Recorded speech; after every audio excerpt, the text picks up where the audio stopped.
kill 6 people? Huh? Did you kill 6 people, sir? No. Huh? 13. They just You killed 13? 13 people. Okay. Why'd you do it? 7. Oh my. Dude.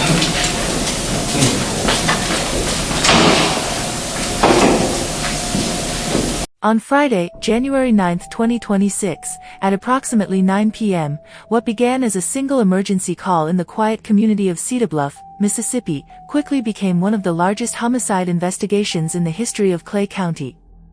Deputies rushed to a home expecting to investigate one shooting. Instead, they found multiple victims. Before they could fully process the first scene, another emergency call came in from a different location. Then another.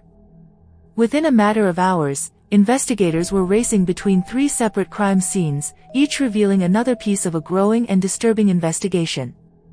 As deputies secured the first location, detectives began asking a critical question: were these incidents connected, or was something even larger unfolding? Every new crime scene pointed investigators in the same direction.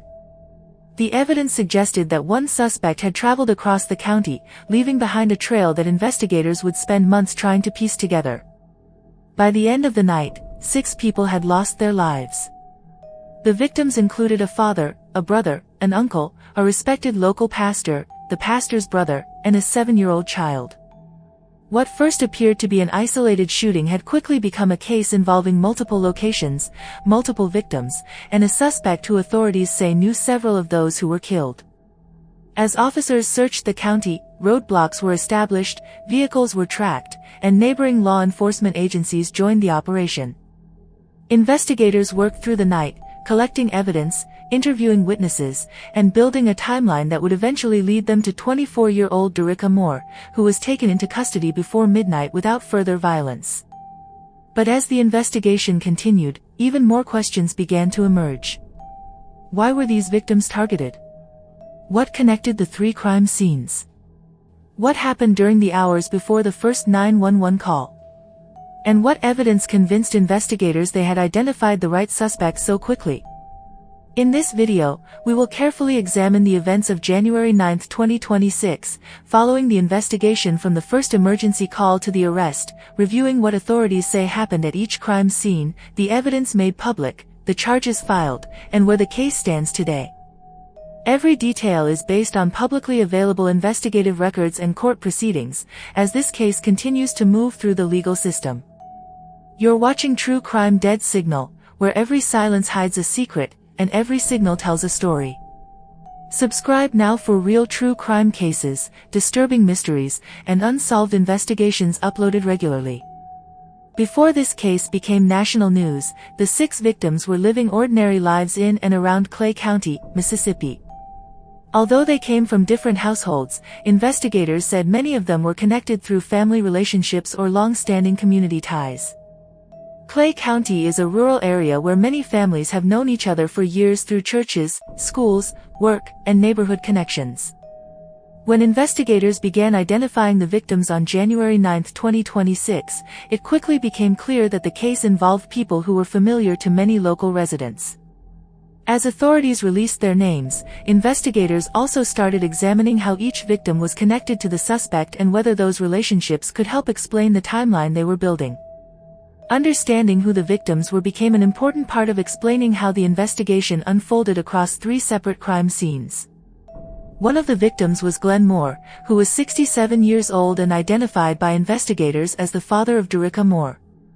Public information about Glenn Moore's personal life has remained limited, but records show he had lived in the local community for many years.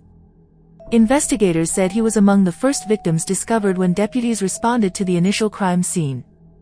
Also found at that location was Quentin Moore, 33, who was identified as Daricka Moore's brother.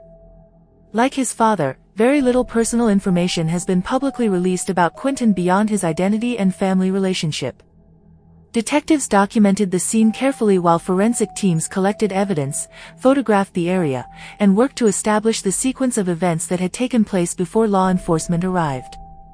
Another victim identified during the investigation was Willie Gaines, 55, who authorities said was Daricka Moore's uncle.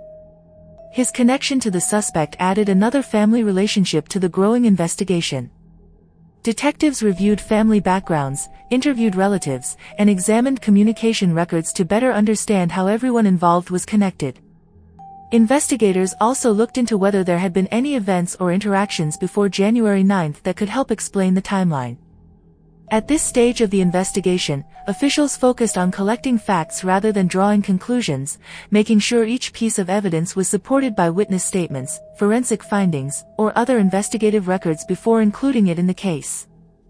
Among the victims was Michaelia Gaines, a 7-year-old girl identified by investigators as a second cousin of Daricka Moore. Because she was a child, authorities released only limited information about her personal life, choosing to protect her family's privacy while the investigation continued.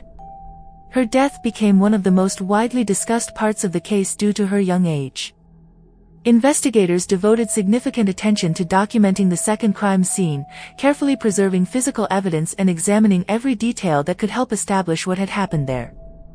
Prosecutors later filed additional charges related to that location, making it one of the key areas of focus as the criminal case moved into the court system. The investigation also identified Barry Bradley, 63, as one of the victims. Barry Bradley was well known throughout the local community because he served as a pastor for many years. His work brought him into contact with families across the area through church services, community events, and local gatherings. Investigators confirmed that Barry Bradley was found at the third crime scene alongside his brother, Samuel Bradley, who was 61 years old. Public information about Samuel Bradley has also remained limited, but officials confirmed his identity after notifying relatives. Detectives examined the final location with the same level of detail as the previous scenes, documenting evidence, interviewing witnesses, and comparing physical findings with information collected from the earlier crime scenes to determine how the events were connected. As investigators continued building their timeline, they found that the victims represented different generations of the same extended community. Some were close relatives of the suspect, while others were connected through family or community relationships. Establishing those connections helped investigators organize witness interviews, verify identities, and understand how the events unfolded from one location to another. Law enforcement agencies also worked with forensic specialists to compare evidence collected at each scene, including physical evidence, digital records, vehicle movements, and witness accounts. Every finding was reviewed alongside the growing timeline to determine the order in which investigators believed the incidents occurred and how each crime scene fit into the larger investigation. Although much of the public attention has focused on the suspect and the criminal charges, the investigation ultimately centers on the 6 victims whose lives ended on January 9, 2026. Their identities remain an important part of understanding the case because each location, each piece of evidence, and each witness statement relates back to determining exactly what happened to them.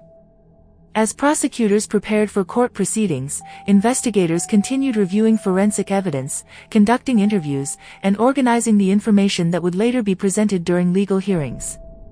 While questions about motive remain unanswered in public records, the identities of Glenn Moore, Quentin Moore, Willie Gaines, Michaelia Gaines, Barry Bradley, and Samuel Bradley form the foundation of the investigation and remain central to every stage of the case as it continues through the Mississippi court system.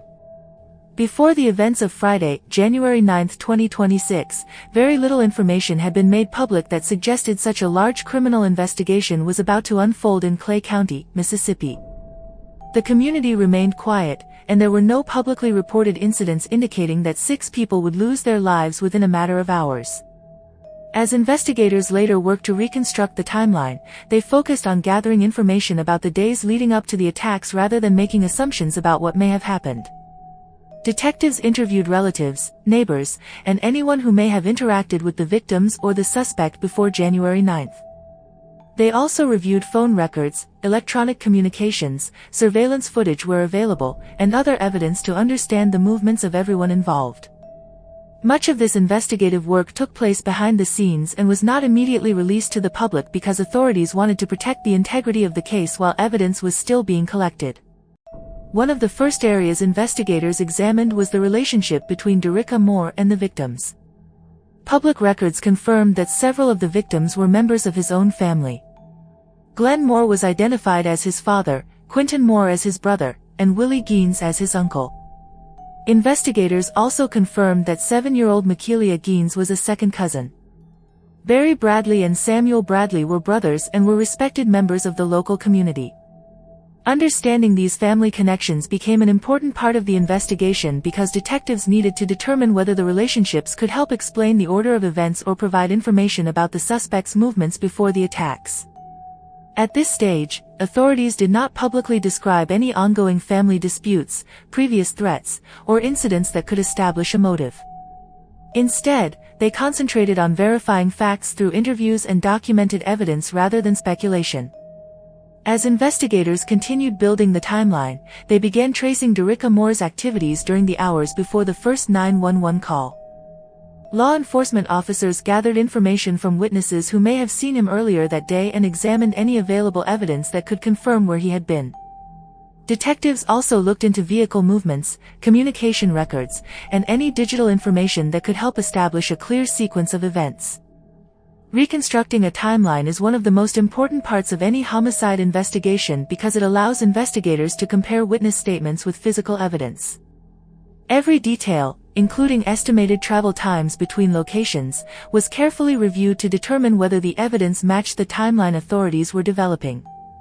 While investigators confirmed that they had assembled a detailed chronology, many specific details were not released publicly because the case was still active. Another major focus of the investigation was determining how the 3 crime scenes were connected. Before January 9th, there was no public indication that these separate locations would become part of the same criminal investigation. Once detectives realized that the incidents were likely related, they began comparing evidence recovered from each location. Crime scene investigators documented physical evidence, collected forensic samples, and photographed every area before anything was moved. Detectives then compared these findings with witness interviews and digital evidence to understand the order in which each location had been visited. Officials have stated that the evidence pointed toward a single sequence of events, but they have not publicly disclosed every piece of evidence supporting that conclusion. Much of the forensic analysis remains part of the court record and has not been fully discussed outside legal proceedings. As public interest in the case increased, investigators remained careful about the information they released. Authorities confirmed the identities of the victims, announced the charges filed against Daricka Moore, and explained that multiple law enforcement agencies had worked together during the investigation. However, they did not release every witness statement, every forensic result, or every investigative finding. This is common in major criminal cases because prosecutors must preserve evidence for future court proceedings. Officials also avoided discussing details that could influence potential jurors or interfere with the ongoing legal process. While the public wanted immediate answers about motive and the events leading up to January 9th, investigators emphasized that the case would be built on verified evidence presented in court rather than on public discussion or unconfirmed reports. Another important question investigators examined was whether there had been any warning signs before the attacks. Publicly available records have not identified any confirmed events that clearly predicted what would happen on January 9th. Detectives reviewed prior interactions, communication histories, and available records to determine whether there had been earlier incidents connected to the victims or the suspect. As of the information released to the public, authorities have not announced any verified evidence showing that the victims were aware of an immediate threat before the attacks occurred. Likewise, investigators have not publicly described any specific event that directly triggered the violence. Because of these unanswered questions, much of the discussion surrounding the case has focused on evidence that remains under seal or has yet to be presented during future court hearings. By the time investigators completed the early stages of their timeline, they had established enough evidence to file multiple criminal charges against Daricka Moore. Even so, several aspects of the events before January 9th remain unknown to the public. Authorities have not fully explained what conversations may have taken place before the attacks, the exact movements of everyone involved throughout the day, or what prosecutors believe motivated the alleged actions. Those unanswered questions are expected to be addressed as additional evidence is introduced during court proceedings. For now, the publicly known timeline provides only part of the overall picture, while investigators and prosecutors continue relying on forensic evidence, witness testimony, and documented records to explain what happened before one of the most significant homicide investigations in Clay County's history. On the night of Friday, January 9, 2026, the investigation began after emergency dispatchers in Clay County, Mississippi, received reports of a shooting at a residence in the Cedar Bluff area. The exact time of the first 911 call has not been publicly released by investigators, but deputies responded immediately after receiving the report. At that point, law enforcement officers believed they were heading to a single crime scene. Calls involving reports of gunfire are treated as high priority, and deputies arrive prepared to secure the area, check for survivors, and determine whether any suspects were still nearby. As patrol units approached the property, they began following standard emergency procedures by securing the perimeter and ensuring the location was safe before allowing investigators and medical personnel to enter. Within minutes, it became clear that the incident was far more serious than initially reported. After entering the residence, deputies located multiple victims. Authorities later identified them as Glenn Moore, 67, Quentin Moore, 33, and Willie Gaines, 55. Emergency medical personnel examined the victims, but investigators confirmed that all three had died from their injuries.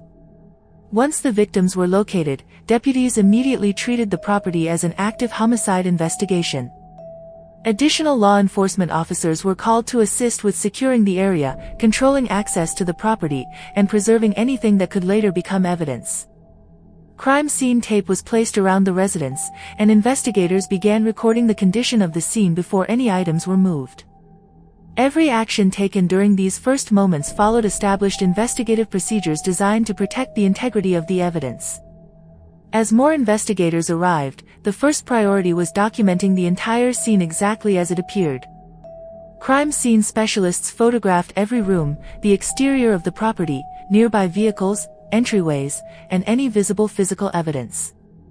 Investigators created detailed sketches showing where important items were located and assigned evidence markers throughout the residence.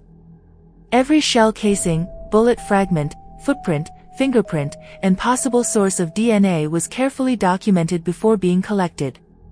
Detectives also searched for surveillance cameras on nearby properties that might have captured vehicle movements or activity before and after the shootings. If electronic devices such as mobile phones or computers were found, they were collected under proper legal procedures so digital evidence could later be examined.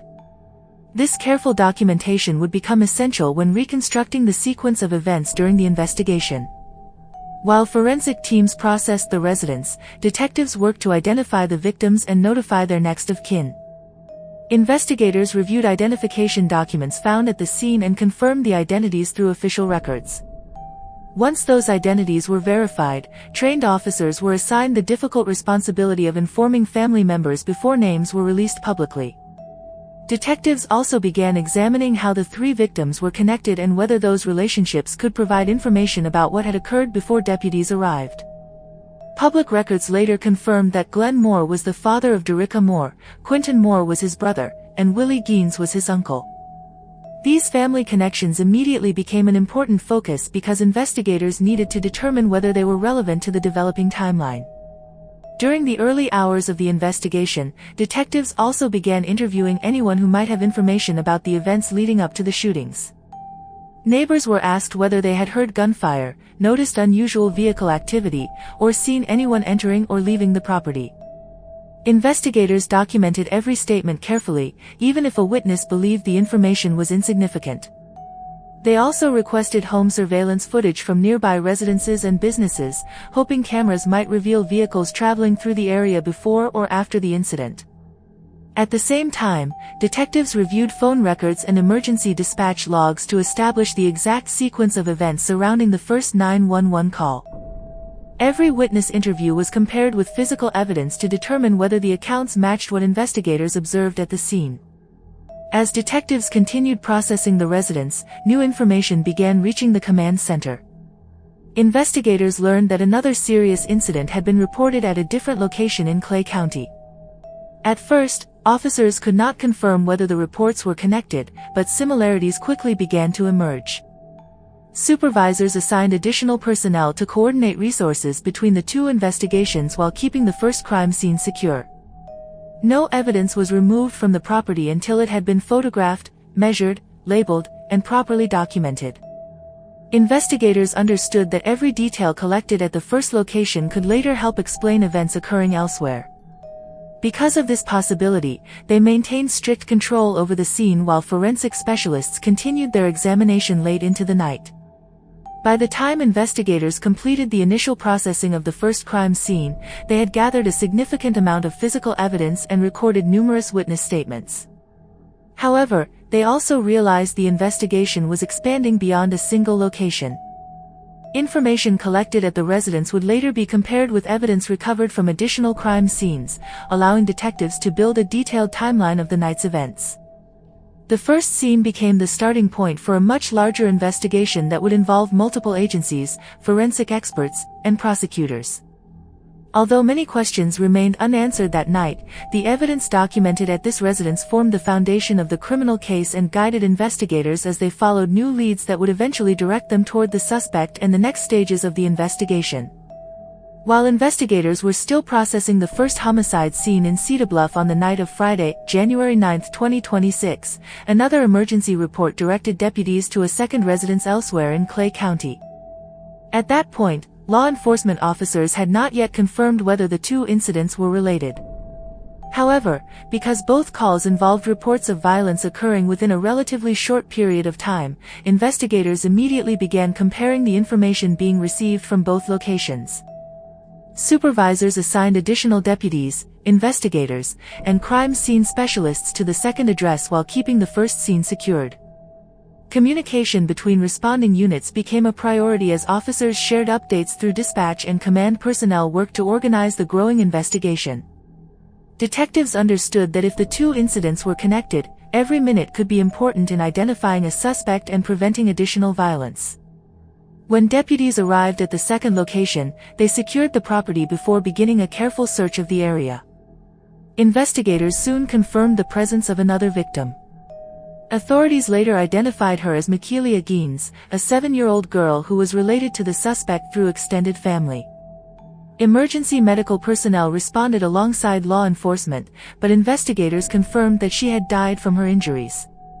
The discovery immediately expanded what had already become a major homicide investigation. Because the victim was found at a different residence from the first 3 victims, detectives began examining how the two locations were connected. They documented the surrounding area, searched for possible witnesses, and ensured that no one entered or left the property without authorization. Every officer arriving at the scene followed established procedures designed to preserve evidence and prevent contamination while forensic specialists prepared to begin their examination. As information from both crime scenes was reviewed, investigators started identifying similarities that suggested the incidents were linked. Detectives compared witness statements, emergency call records, estimated times of the attacks, and descriptions of vehicles that may have been seen traveling through the area. Officers also examined whether the victims had any known connections beyond family relationships. As additional facts became available, investigators concluded that the evidence pointed toward a single ongoing investigation rather than 2 unrelated crimes. This allowed command staff to coordinate resources more effectively and assign detectives to focus on reconstructing the sequence of events. Instead of treating each location as a separate case, investigators began building one continuous timeline that included every confirmed movement, every witness observation, and every piece of physical evidence collected throughout the evening. Reconstructing that timeline became one of the most important tasks for investigators. Detectives examined when the first emergency call had been received, how long deputies took to reach the initial location, and how much time passed before the second incident was reported. Investigators reviewed travel routes between the 2 residences, estimated driving times, and compared those findings with witness accounts and available surveillance footage. If cameras from nearby homes, businesses, or roadways captured vehicle movements, those recordings were carefully analyzed to determine whether they matched the timeline being developed. Digital evidence, including mobile phone records and electronic data obtained through legal procedures, was also examined to confirm locations and movements during the hours before and after the attacks. Each verified detail helped investigators narrow the timeline and establish the order in which events likely occurred. While detectives focused on reconstructing the sequence of events, forensic teams carried out an extensive examination of the second crime scene. Specialists photographed every room, documented the position of evidence, and collected items that could later be analyzed in a laboratory. Investigators searched for shell casings, fingerprints, footwear impressions, DNA evidence, and ballistic material that might connect the second location to the first. Any electronic devices recovered from the property were preserved for digital forensic examination, while vehicles associated with the residence were inspected for additional evidence. Every item collected was carefully labeled, packaged, and entered into evidence under strict chain of custody procedures to ensure it could later be presented in court. Detectives also compared forensic findings from both crime scenes, looking for physical evidence that could demonstrate whether the same firearm or other common factors were involved. In addition to processing the physical evidence, investigators continued interviewing anyone who might have information about activity near the second residence. Neighbors were asked whether they had noticed unfamiliar vehicles, unusual sounds, or suspicious movements before law enforcement arrived.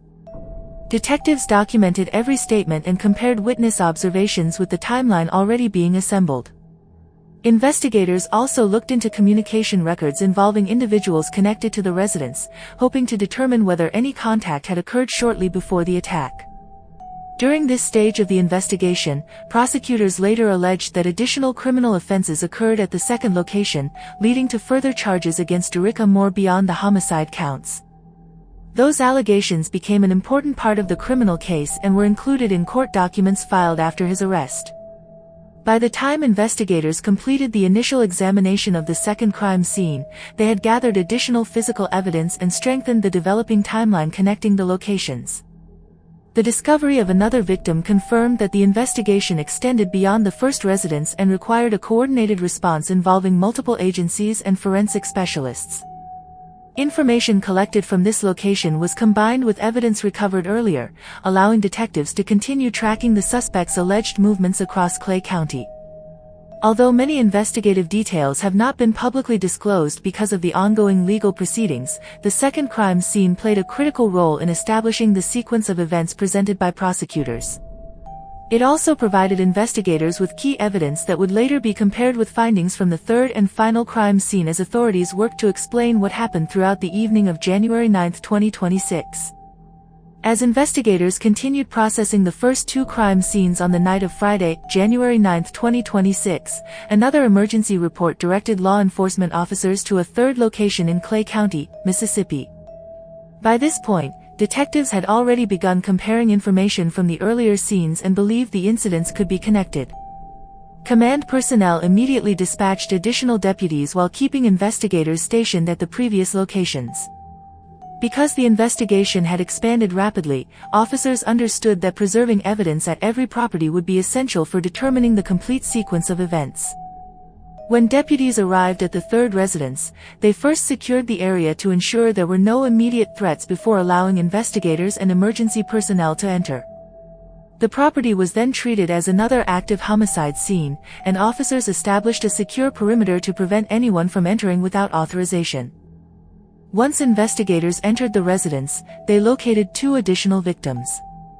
Authorities later identified them as Barry Bradley, 63, and his brother, Samuel Bradley, 61. Emergency medical personnel examined both men, but investigators confirmed that neither had survived. Their discovery increased the total number of victims to 6, making the investigation one of the largest homicide cases ever handled in Clay County. Detectives immediately began documenting the scene while working to determine how this location fit into the timeline already being developed from the first two crime scenes. At that moment, investigators knew they were no longer responding to separate incidents. Instead, they were managing a single investigation involving multiple victims, multiple locations, and what authorities believed was one suspect moving across the county during the same evening. Crime scene specialists carefully documented every part of the third residence before collecting evidence. Investigators photographed each room, recorded the location of physical evidence, and marked important items with evidence identifiers. Ballistic evidence, shell casings, fingerprints, footwear impressions, and possible DNA samples were collected using standard forensic procedures. Detectives also searched for surveillance systems, electronic devices, and any documents that could help explain the events leading up to the attack. If mobile phones, computers, or digital storage devices were recovered, they were preserved for later examination by digital forensic experts. Every piece of evidence was labeled, packaged, and entered into the official chain of custody so it could be analyzed and later presented during court proceedings if necessary. The goal was to ensure that each finding could be accurately compared with evidence already collected from the previous crime scenes. As the number of victims increased, investigators shifted from handling individual crime scenes to managing a county-wide criminal investigation. A command structure was established to coordinate activities across all 3 locations. Supervisors assigned detectives to specific responsibilities, including witness interviews, evidence collection, digital investigations, forensic analysis, and timeline reconstruction. Information gathered at one location was immediately shared with investigators working elsewhere so that evidence could be compared in real time. Detectives also reviewed maps of the area, calculated travel times between the 3 residences, and identified the most likely routes connecting each location. This coordinated approach helped investigators organize the growing amount of evidence while reducing the possibility that important information would be overlooked during the early stages of the investigation. Because the investigation had expanded so quickly, multiple law enforcement agencies became involved. The Clay County Sheriff's Office worked alongside the Mississippi Bureau of Investigation, forensic specialists, crime scene technicians, and other supporting agencies. Each group was assigned a specific role based on its area of expertise. Local deputies remained responsible for securing the scenes and assisting with interviews, while state investigators focused on major case coordination and forensic support.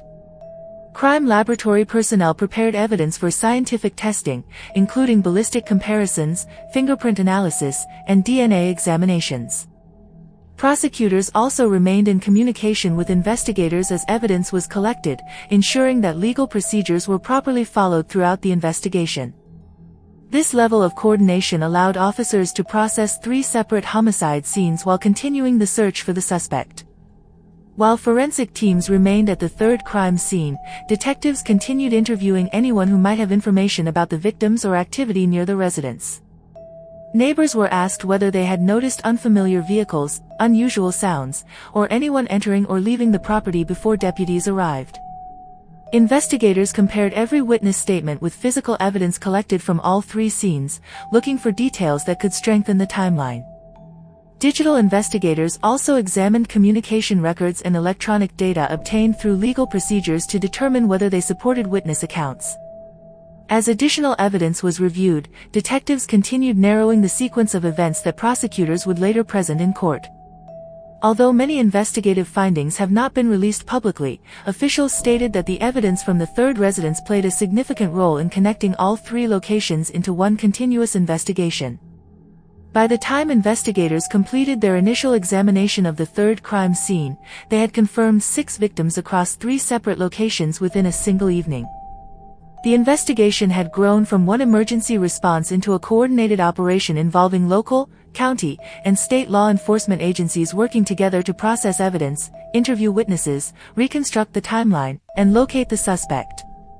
Information gathered at the 3rd residence became another critical part of the case, allowing detectives to compare forensic findings, witness statements, and digital evidence collected throughout Clay County.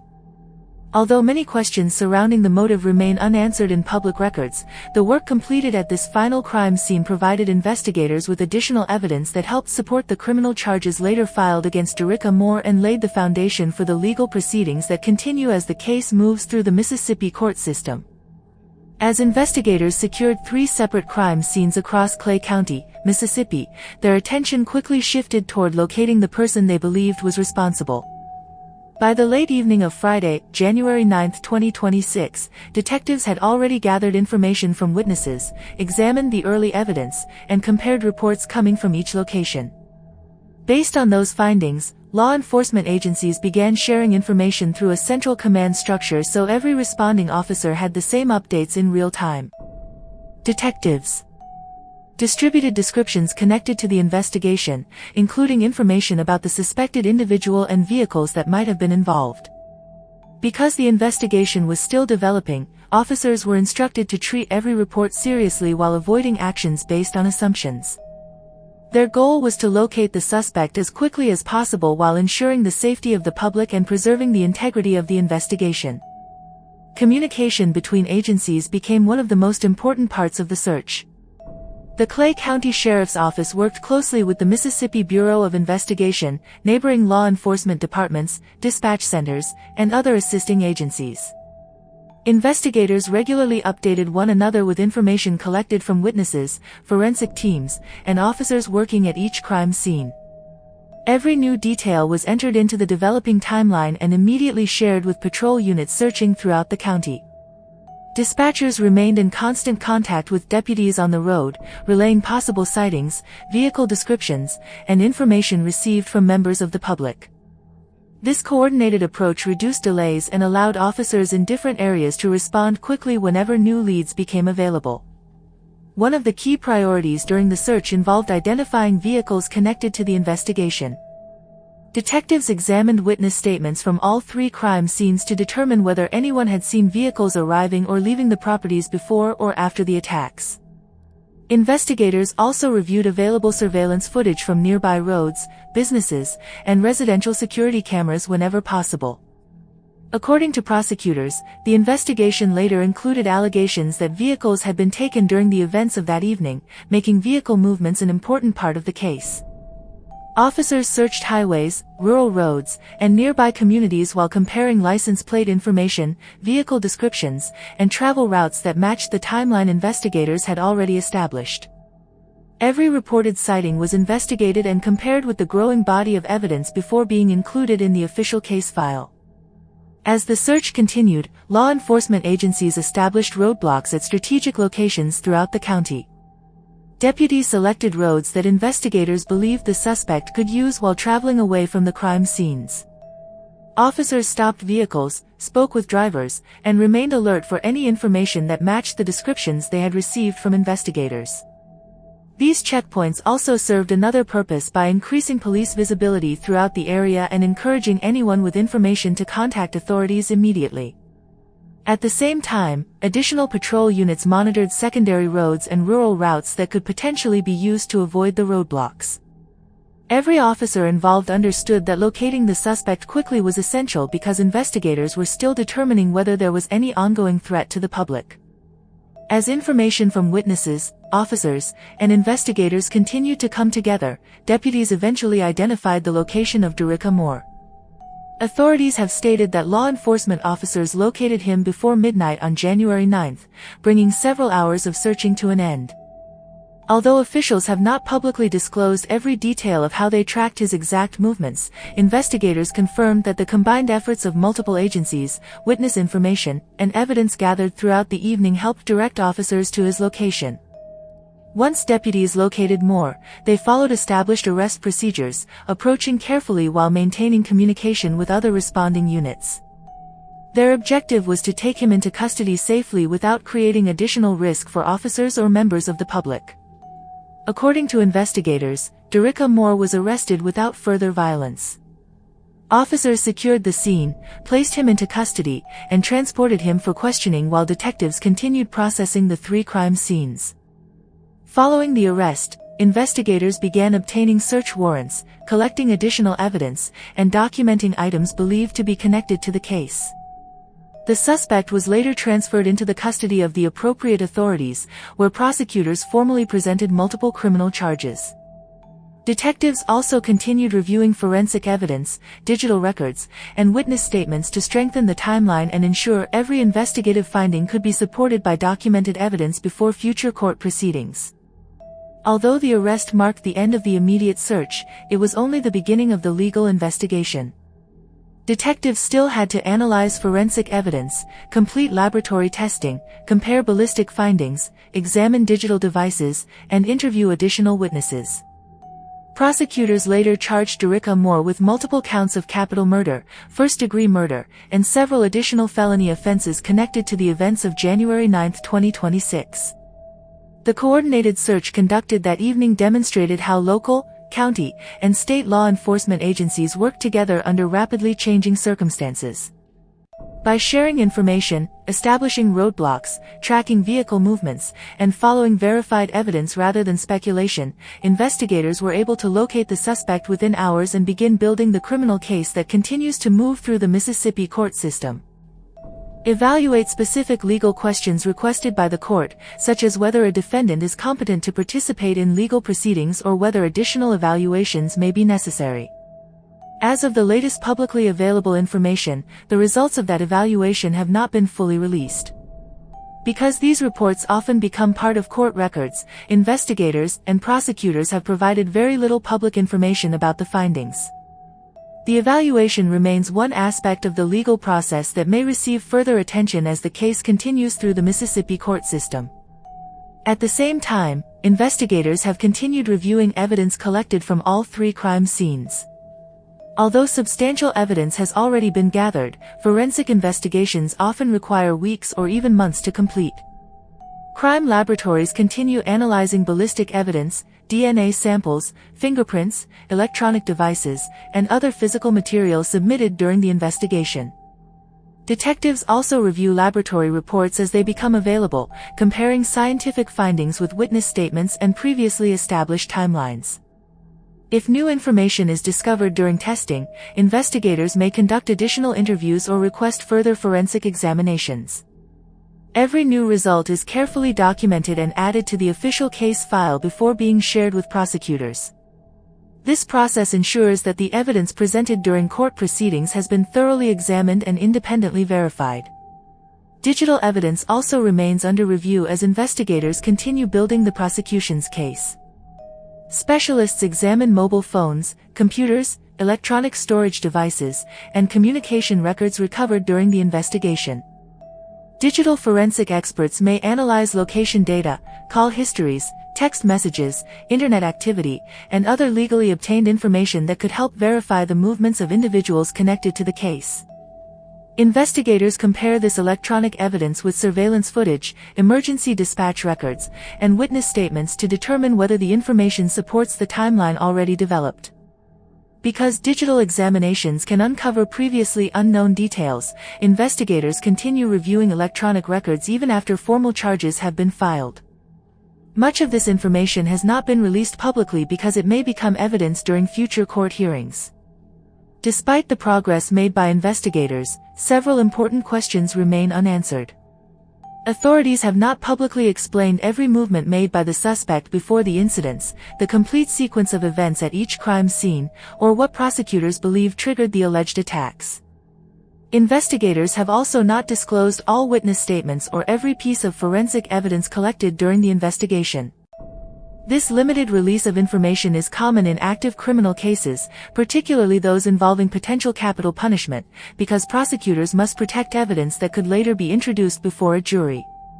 As court proceedings continue, additional documents, testimony, and forensic findings may provide more detailed answers to questions that remain unresolved today. Until then, investigators continue relying on verified evidence rather than public speculation.